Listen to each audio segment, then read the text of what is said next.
나쿠나 오랜만이다. 반갑다. 인사합시다. 할렐루야. 따라합시다. 하나님, 오늘 밤 성령의 능력으로 깊이 기도하기 없어서. 유경천 성도님 반갑습니다. 2주 안 보이셔가지고 제가 전화하려고 그랬었는데 제가 다 기억하고 있어요. 사람을 아낀다고 하는 거 참 귀한 일이죠. 사람이 사람을 아낀다. 이거는 세상을 아주 따뜻하게 만드는 굉장히 중요한 요소가 됩니다. 사실 사람들마다 자기가 아끼는 것들이 있어요. 어떤 사람은 차를 아낍니다. 우리 이전사님 차를 아끼잖아요. 제가 뒤끝이 길어요. 어떤 사람은 집을 아껴요. 어떤 사람은 어떤 골동품 같은 것들 이 집에다 사놓고 굉장히 애지중지 아낍니다. 애들도 아끼는 게 있어요. 자동차 아낀다든지 인형을 아낀다든지 아끼는 것들이 있잖아요. 근데 사실 뭐니 해도 사람이 사람을 아끼면서 살아가야 돼요. 옆에 있는 성도들 서로 아끼시기를 바랍니다. 아끼셔야 돼요. 그게 좋습니다.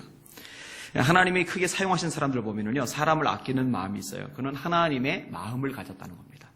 이게 품는 거죠. 소중히 여기는 겁니다. 여러분, 가장 큰 계명이 뭐죠? 마음을 다하고 성품을 다하고 힘을 다하여 주 너희의 하나님을 사랑하라 하셨으니 이것이 크고 첫째 되는 계명이요.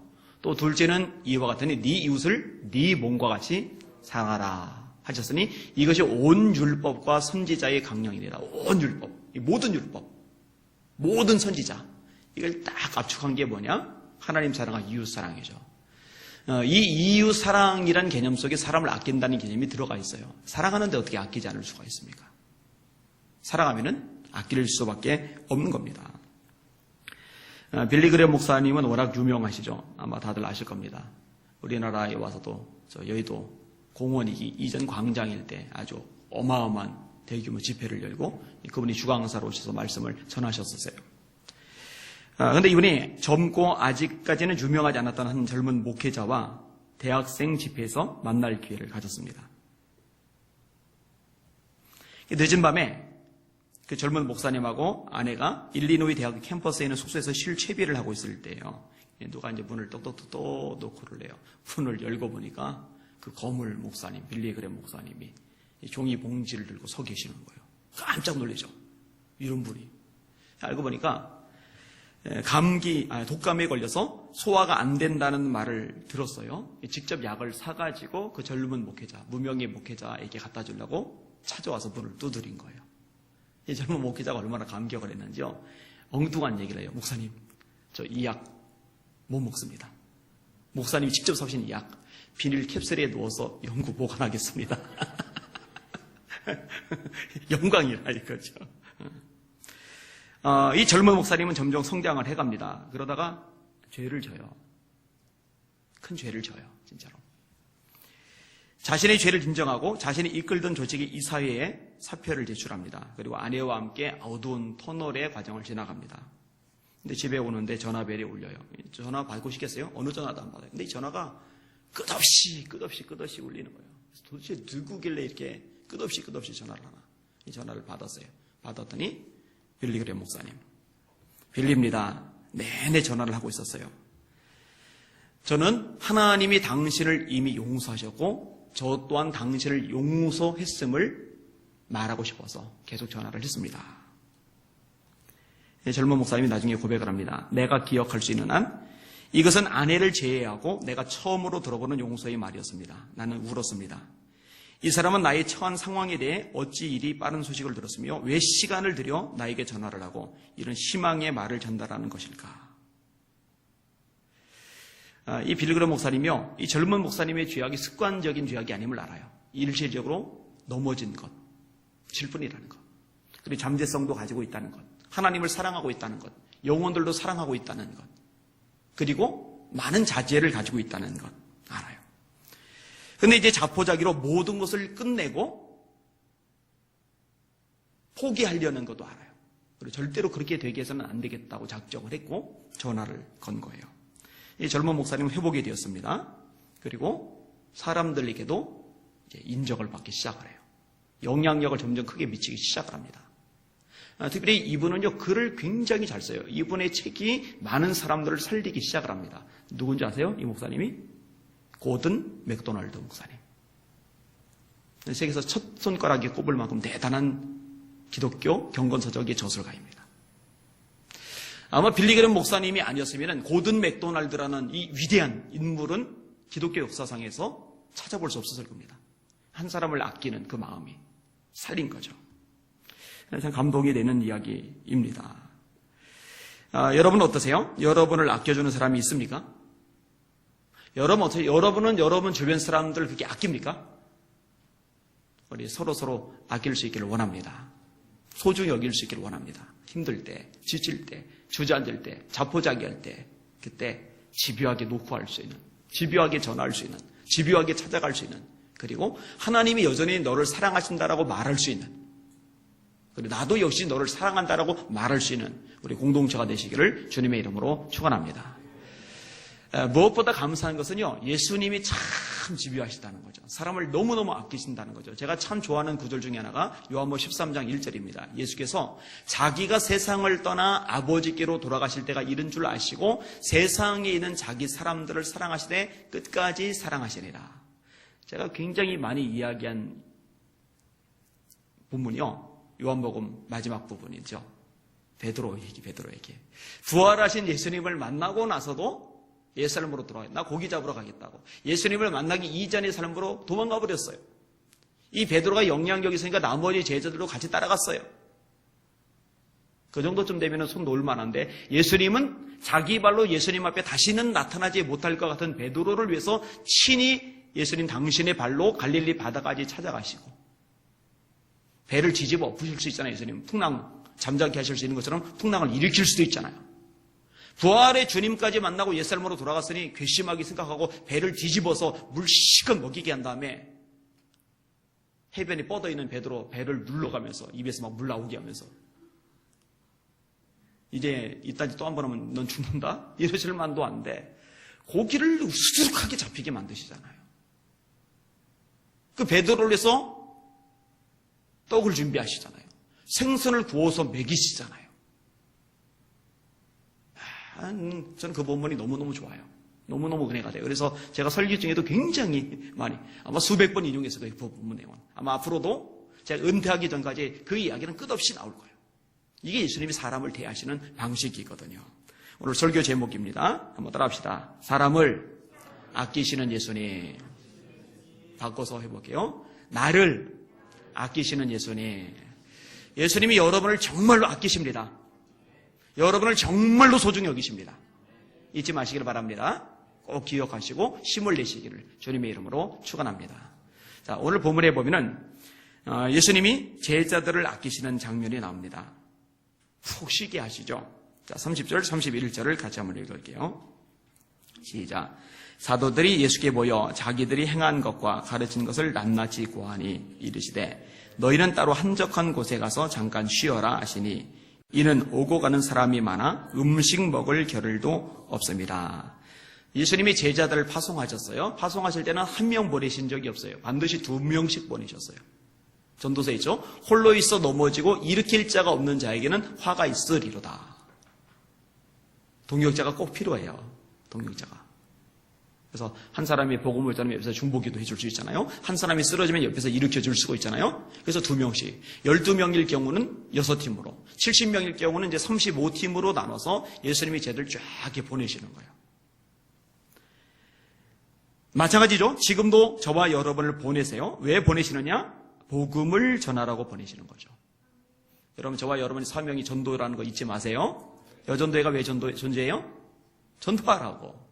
1, 2, 3, 4 여전도회, 1, 2, 3 남전도회, 전도하라고 존재하는 거예요. 청년의 아싸, 우리는 전도회 아니다. 우리는 청년회다. 우리는 전도 안 해도 되느냐? 아니요. 청년회도 존재 목적, 전도예요. 존재 목적이. 학생회도 마찬가지고요. 이거는 모든 그리스도인들에게 주어진 지상명령입니다. 예수 전하세요. 전하셔야 돼요. 그리고 예수님이 보내시면서 그냥 보내신 게 아니라 능력을 주십니다. 제자들이 나갔어요. 때로는 성공하고 때로는 실패도 해요. 이것을 예수님께 보고를 해요. 그리고 이 전도 여행으로 많이 피곤하고 지쳐있는 상태입니다. 몸도 지치고 영적으로도 지쳐요. 이게 소진이 되니까. 그런 제자들을 향해서 예수님이 말씀하시는 거예요. 너희는 따로 한적한 곳에 와서 잠깐 쉬어라. 여러분, 사람에게는 쉼이 필요합니다. 저는 예전에 이걸 이해를 못했어요. 쉼이 사역이다. 어떻게 쉼이 사역이냐? 일이 사역이지 라고 생각을 했어요. 그런데 일과 쉼이 같이 가야 사역이 힘을 받고, 일과 쉼이 같이 가야 사역이 오래 갑니다. 일과 쉼이 같이 가야 탈진 현상을 모면할 수가 있어요. 이 안식년 제도 같은 경우도 사실 꼭 필요한 제도입니다. 유명한 얘기 있잖아요. 계속 시간 아깝다고 도끼질만 하는, 그래서 나무를 베는 나무꾼과 1시간 일하고 10분 쉬고 1시간 일하고 10분 쉬고 하는 나무꾼하고, 시간적으로 따지고 보면은 10분이 아까워서 계속 도끼질을 한 사람이 더 많이 일을 했는데, 결과적으로 보면은 쉬엄쉬엄 쉬어 하던 나무꾼이 나무를 더 많이 베요. 왜 그러나 했더니 쉬면서 힘을 보충해요. 쉬면서 날을 갈아요. 나무를 더 많이 벨 수가 있는 거죠. 그러니까 이 나무꾼의 쉼은 그 자체로 사실은 더 많은 수확을 위한 디딤돌이었던 거예요. 그런데 이 쉬지 않고 왔던 사람은 어리석게 행동을 했던 거죠. 예전에 제가 이걸 몰래 했다니까요. 정말 열심히만 했어요. 그러다 보니까요, 자주 아팠어요. 저는 그게 교통사고 후유증이라고만 생각을 했어요. 교통사고 후유증으로 아픈 건 있어요? 목 아프죠, 어깨 아프죠, 이쪽 아프죠, 이쪽 팔도 아프죠, 손가락도 아프죠. 이거는 뭐 어쩔 수 없어요. 근데 이렇게 아픈 것 말고 이게 알아눕듯이 아픈 것들이 꽤 많았거든요. 너무너무 힘들어요. 너무너무 피곤해요. 이 얼굴에 표시가 나요. 누가 저한테 그래요. 좀 쉬라고. 그래서 제가 그랬던 기억이 있어요. 그렇지 않아도 쉬려고 이제는 책만 볼 거라고. 그랬더니 저보고 그러더라고요. 책 보는 건 쉬는 게 아니라고. 책도 보지 말고 쉬라고. 그러니까 아무것도 안 한다는 게 너무 아쉬웠는데, 아무것도 안 한다는 게 시간 낭비인 것 같은데 사실 그렇지만은 않다는 거. 지금은 좀 알아요.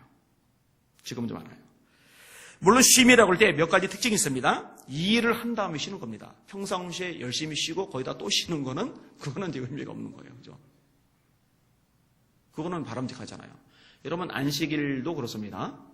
6일간 열심히 일을 하고 안식일에 쉬는 거지요. 6일간 빈둥거리는 사람은 안식일에 쉼이 의미가 없어요. 평상시에 열심히 일을 해야 돼요. 그리고 또 하나 중요한 원리는 주님과 더불어 쉬는 겁니다. 쉰다고 그냥 엉뚱한 데 가가지고 즐기고 그냥 마시고 막 신나게 뺀질거리고, 그거 아니에요. 주님과 더불어 쉬는 거. 그 다음에 쉰 후에는 다시 활기차게 일하는 게 필요한 거죠. 이 부분에 대해서 예수님이 신경을 쓰시는 거예요. 아끼시니까. 니들 한시도 아까워. 빨리 일해. 죽으라고 일해. 빨리 죽더라도 일해. 이렇게 안 하셨어요. 충분히 쉴 수 있도록 예수님 배려를 하세요. 이 사람 아끼는 거죠. 그래서 우리 이존사님에게 휴가도 줍니다.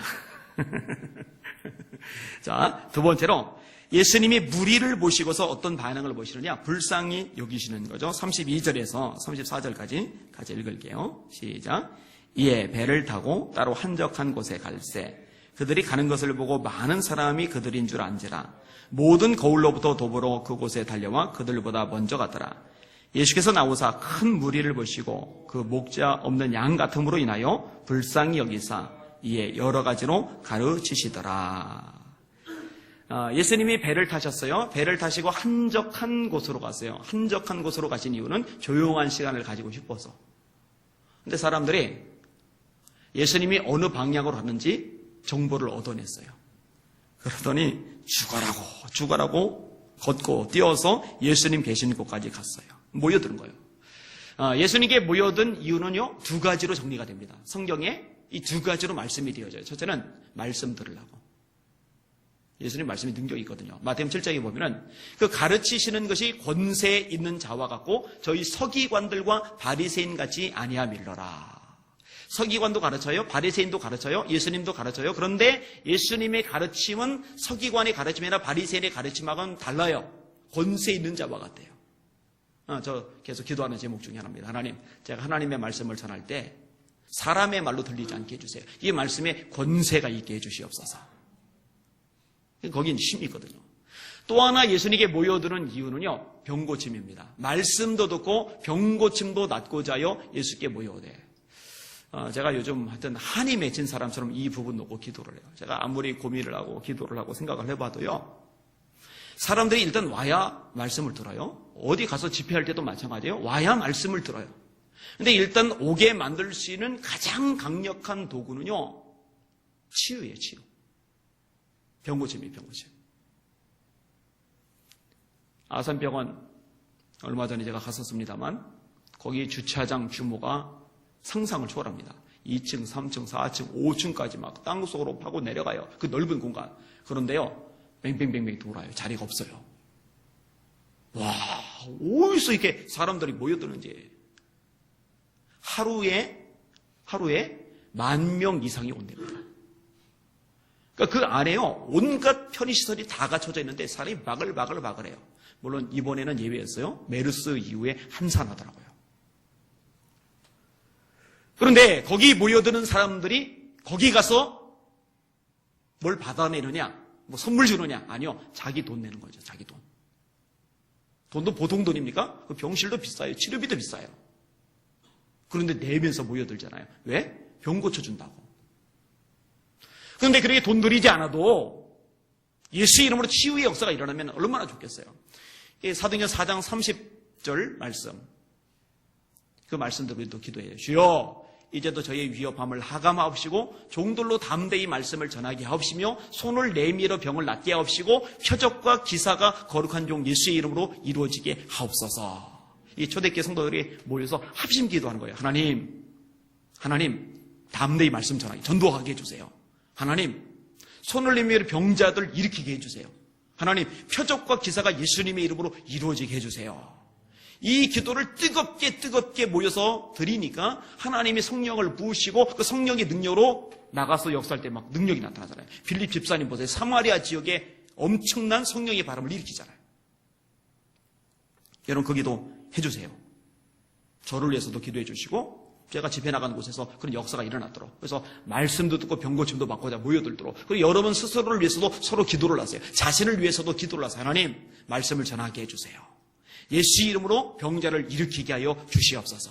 그리고 여러분 주변에 아픈 사람 있으면요, 낫든 안 낫든 일단 손해볼 거 없어요. 기도 한번 해주겠다고. 그래서 성령님 역사하셔서 치유되면 전도의 도구가 되는 거고, 만약에 안 낫는다 그러면 더 기도하는 거예요. 뭐 기도해 주는데 더 아파진다 이럴 일은 없을 거예요. 별로요. 더 아파진다 그러면 회개를 좀 하시면 돼요. 자, 예수님께 모여들었어요. 이 모여든 사람들이 예수님의 말씀을 들어요. 근데 예수님이 그들을 보시면서요, 지금 피곤하시잖아요. 사실은요. 예수님도 짜증내지 않으세요. 귀찮아하지 않으세요. 번거로워하지 않으세요. 그들을 불쌍히 여기시는 겁니다.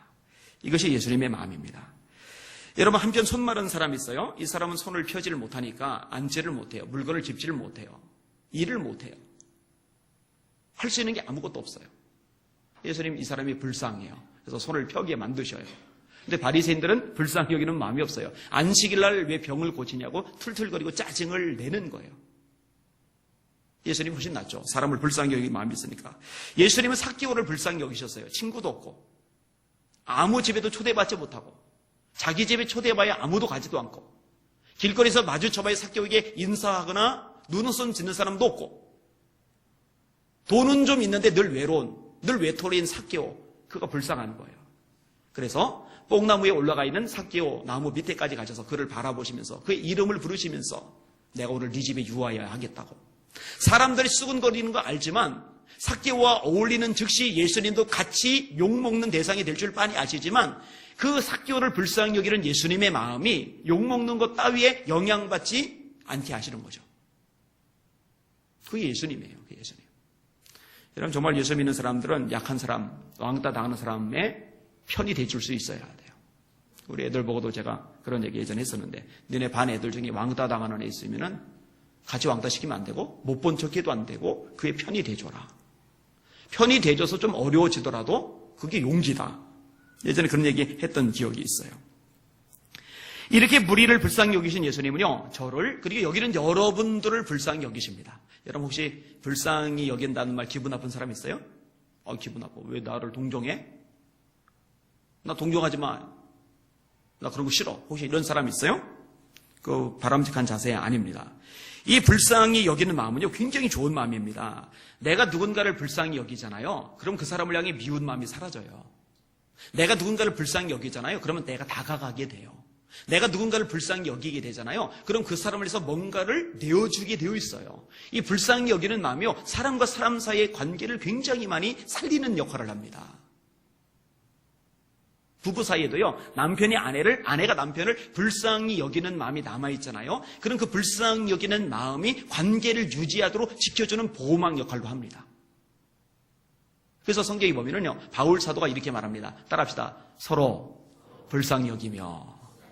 자, 서로 마주보시고, 당신을 불쌍히 여기겠습니다. 자, 이게 세상에서 나쁜 의미, 나쁜 의도로 쓰여서 그렇죠. 사실은 그게 아니에요. 사랑하기 때문에, 소중히 생각하기 때문에 불쌍히 여기는 것을 의미하는 거니까요.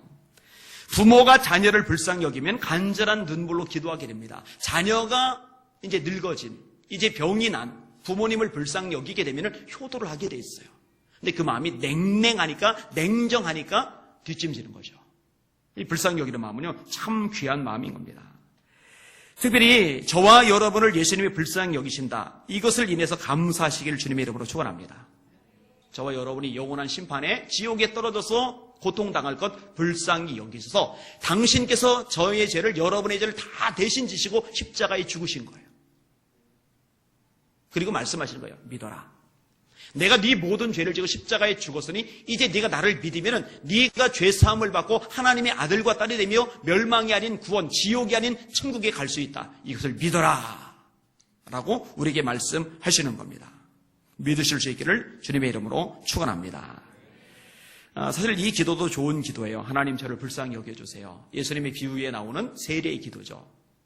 고개를 못 들어요. 감히 서지도 못해요. 저 구석지에 앉아서 가슴을 두들기면서 하나님 저는 죄인입니다. 저를 불쌍히 여겨주세요. 반면에 바리새인은 교만해요. 딱 서가지고 고개 들고서 하나님 감사합니다. 난 일주일에 2번 금식합니다. 소득의 11조를 드립니다. 불이 토색 간업하는 자들과 같지 않고 저 세리와도 같이 아니함을 감사합니다. 예수님의 결론이 뭐예요? 세리가 바리새인보다 의롭다는 거예요. 이거는요, 인간적인 시각으로 보면은요, 이해가 안 갑니다. 바리새인이 훨씬 깨끗해요. 바리새인이 훨씬 인격적입니다. 바리새인이 훨씬 신앙생활 잘해요. 인간의 눈으로 볼 때 헌금도 잘하고요, 예배도 잘 드리고요, 성경도 많이 알고요, 남들 보기에 훨씬 뛰어나요. 그런데 하나님 편에서 볼 때는요, 나를 불쌍히 여기소서, 세리가 바리새인보다 훨씬 나아요. 그러니까 나를 불쌍히 여기소서라는 기도는요, 수준 떨어지는 기도가 아니에요. 비참한 기도가 아니에요. 하나님을 감동시키는, 하나님의 보호자를 움직이는 멋진 기도예요. 그 기도 들으세요. 하나님 저를 불쌍히 여겨주세요. 그리고 사실 사람과 사람 사이의 관계에서는 조금 마음이 상할 수 있지만 하나님의, 우리 주님의 불쌍히 여기심에 있어서만은 우리가 마음 상할 이유 없잖아요. 주님 저를 불쌍히 여겨주세요. 또 옆 사람은 하나님 저 사람을 좀 불쌍히 여겨주세요. 저 권사님을, 저 집사님을, 저 성도님을, 저 청년을, 저 아이를 주님 불쌍히 여겨주세요. 지금 힘들어합니다. 괴로워합니다. 지금 실패했습니다. 좌절했습니다. 우울해합니다. 지금 인생의 소망과 꿈을 잃어버린 채 좌절하며 어둠의 터널을 지나고 있습니다. 그러나 주님이 그 영혼 불쌍히 여기시면 일어날 수 있습니다. 우리가 이렇게 기도 드릴 수가 있는 거거든요. 우리를 불쌍히 여기시는 주님이 좋습니다. 자, 세 번째 부분, 우리 주님은요, 사람들의 절박한 필요도 채워주십니다. 35, 36절 보셔요. 시작. 때가 저물어가매 제자들이 예수께 나와 여짜오되 이곳은 빈들이요 날도 저물어가니 무리를 보내어 두로 촌과 마을로 가서 무엇을 사 먹게 하옵소서. 사람이 많아요. 굉장히 많아요. 그런데 예수님 따라다니느라고 오는 시간, 버스 타고 온 게 아니잖아요. KTX 타고 온 게 아니잖아요. 예수님 배 타고 왔지만 배 타고 온 게 아니에요. 이 사람들은 걸어서 뛰어서 왔거든요. 그러니까 이 걸어서 뛰어서 오는 시간 많고 그동안에 에너지 뺏기고, 사실 뛰고 걸으면 배도 빨리 고파지잖아요. 그렇게 모여든 상태에서 예수님의 말씀을 들었어요. 그리고 날은 이미 저물었어요. 그러니까 제자들 입장에서 곤란하다 싶은 거예요. 무리를 보내어 두로 촌과 마을로 가서 무엇을 사먹게 하소서. 그런데요, 이 말도 좀 무책임한 말입니다. 여러분, 지금 마을로 돌려보내서 사 먹게 하면은 거기 모인 사람들에게 돈 가지고 있는 사람이 얼마나 있겠어요? 지금 우리 시대 우리들하고요, 이 당시에 일반 서민들하고는요, 생활 소득 수준 차이가요, 하늘과 땅만큼 다릅니다. 사람들이 굶어 죽어요. 전쟁 자주 있죠. 기근 같은 거 있죠. 로마에 세금 내죠. 성전세 내죠. 그래서 세리들이 욕을 먹었던 거죠. 산에는 호랑이가 있고 거리에는 세리가 있다고. 호랑이가 있고 사자구나. 팔레스타인은 호랑이 없죠. 그 정도로 미움을 받았던 이유가 이게 다 삶과 경제적인 것과 이제 관련이 되어 있는 거거든요. 근데 그냥 돌려보내면요, 그냥 돌려보내는 사람들 중에 제대로 먹을 수 있는 사람 별로 없어요. 근데 제자들은 자기들이 책임을 질 수 없으니까 그냥 일단 임기응변으로 이렇게 흩어 보내려는 거죠. 근데 예수님이 이상한 말씀을 하셔요. 그 제자들이 어이없어 하죠. 자, 37절, 38절 우선 읽겠습니다. 시작. 대답하여 이르시되 너희가 먹을 것을 주라 하시니 여짜오되 우리가 가서 200데나리온의 떡을 사다 먹이리까. 이르시되 너희에게 떡 몇 개나 있는지 가서 보라 하시니 알아보고 이르되 떡 5개와 물고기 2마리가 있더이다 하거늘 너희가 먹을 것을 주어라. 이 말씀을 예수님이 아니라 다른 사람이 했다면 정신 차리라고 한바탕 쏴주고 싶을 만큼 말도 안 되는 소리입니다. 근데 가끔 이런 얘기하죠. 그 밀을 포도주 틀에 숨어서 타작하는 소심쟁이 기도원 보고 여호와의 사자가 나타나시더니 큰 용사야, 여호와께서 너와 함께 하신다. 너 가서 미디안에서 이스라엘을 건져내라. 말이 안 되는 소리를 하잖아요. 애굽에서 도망쳐서 광야에서 40년간 사느라고 입도 어눌해진, 말도 버벅거리는 모세에게 하나님이 나타나셔서 그 당시 초인류 강대국인 이집트의 조용살이를 하고 있는 이스라엘 백성들을 건져내라. 말이 안 되는 얘기잖아요. 제자들 보고 니들이 이 사람들 먹을 걸 줘라. 말 돼요?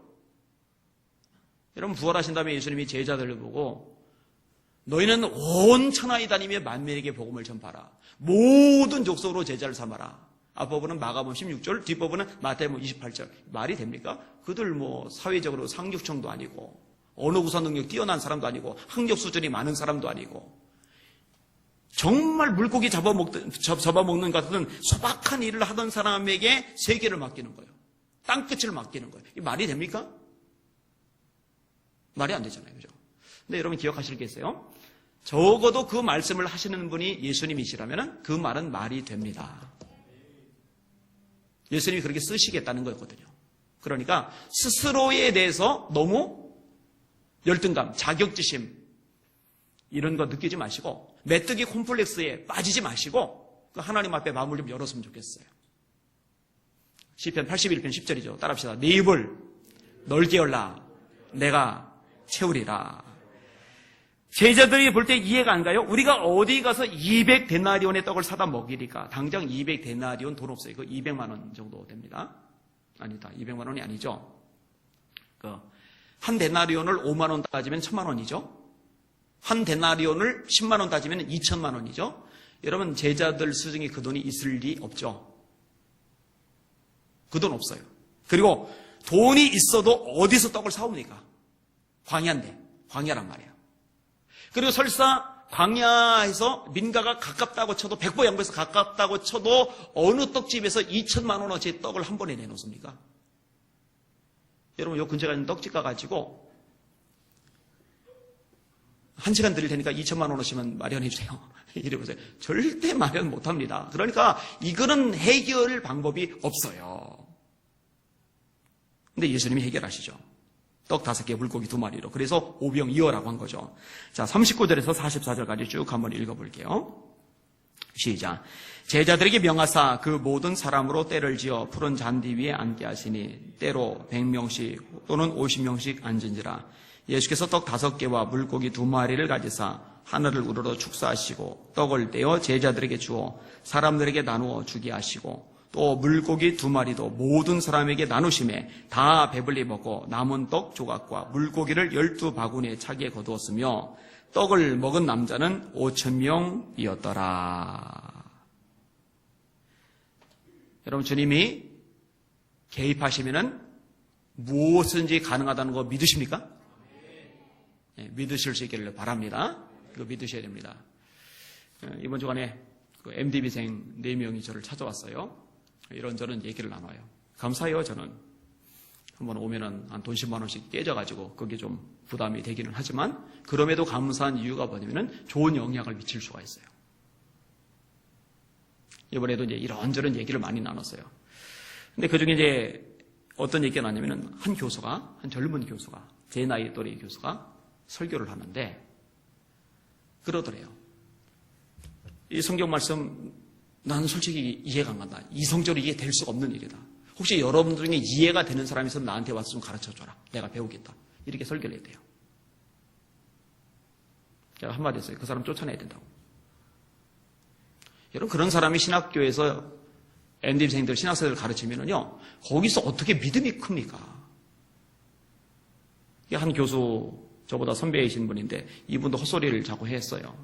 자기는 역사상은 다윗까지만 인정을 한다느니, 하나님이 사랑하시고 인정하시는 요시야 왕은 형편없는 왕이라고 그러고, 아하방은 국제사회에서 교류를 잘한, 세계화를 잘한 좋은 왕이라고 그러고, 미친 거잖아요, 그죠?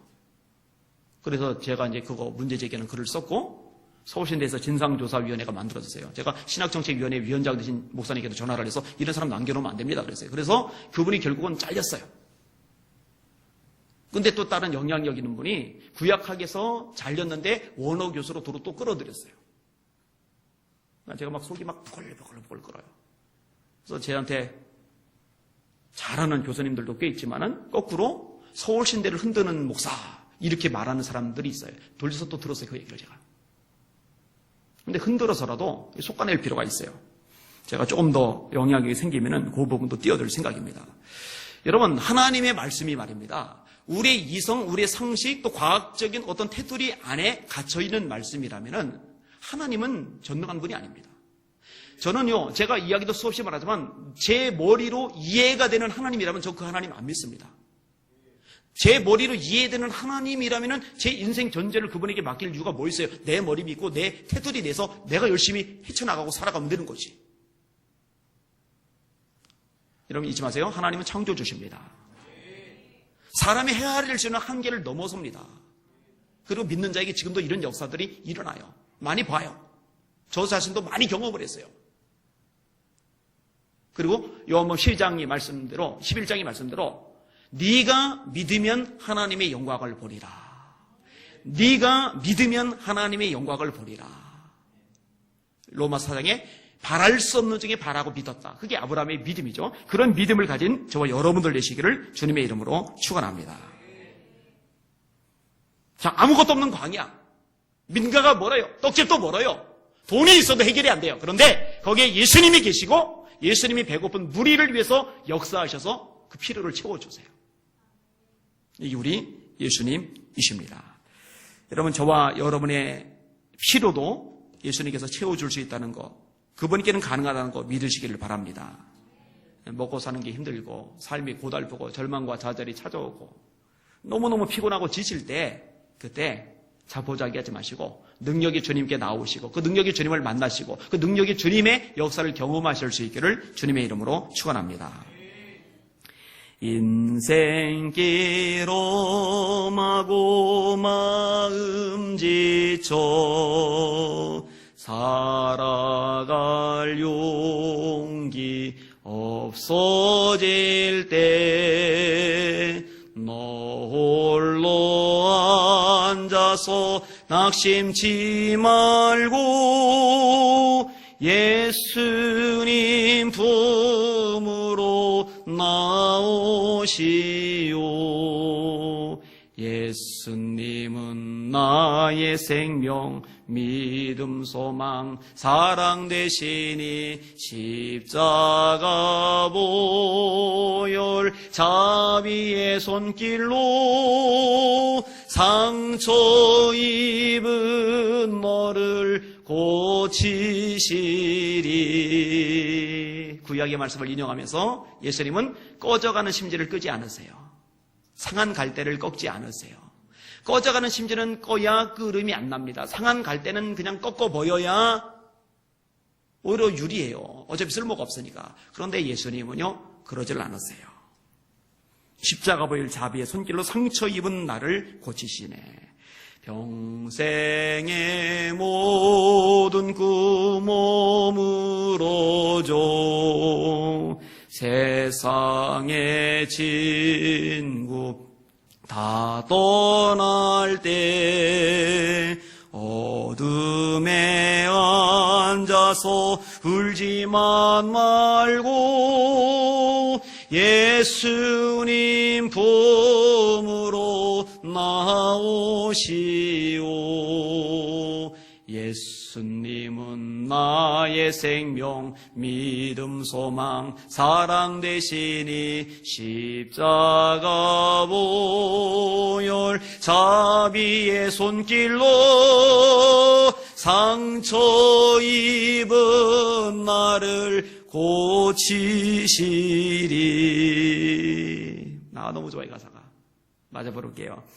어두운 밤 지나면 새날 오고 겨울이 가면 봄이 오듯 이 세상 슬픔이 지나고 나면 광명한 새날이 다가오네.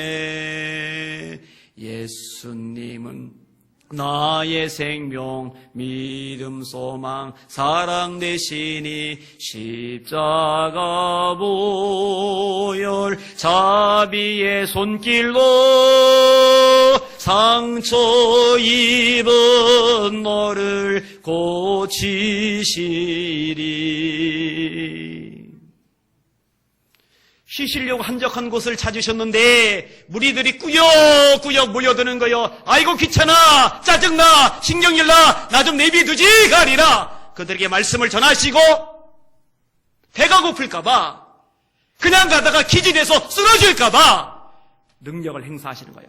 당신을 위해서는 기적을 한 번도 행하지 않은 예수님께서 그 무리를 위해 불쌍히 여기시고 능력을 행하셔서 배불리 먹게 하시고 평안히 돌아가게 하시는 거예요. 이분이 우리가 사랑하는 예수님이십니다. 우리 예수님이세요. 아멘. 여러분, 이 예수님 바라보시고 예수님 의지하시고 예수님 따라가시는 저와 여러분들 되시기를 주님의 이름으로 축원합니다. 자, 세 가지 기억을 하세요. 예수님 어떤 분이세요? 피곤할까 봐 좀 쉬어라. 참 아끼죠, 사람을. 참 아끼세요. 불쌍히 여기세요. 그리고 필요한 것도 채워주세요. 이런 예수님을 주님으로 모시고 살아가는 저는 행운합니다. 이런 예수님을 주님으로 모시고 살아가는 여러분들은 복받은 존재들입니다. 여러분 자부심과 긍지를 가지시고 당당하게 세상의 한복판을 걸어가시기를 예수님의 이름으로 축원합니다. 아멘. 기도하겠습니다.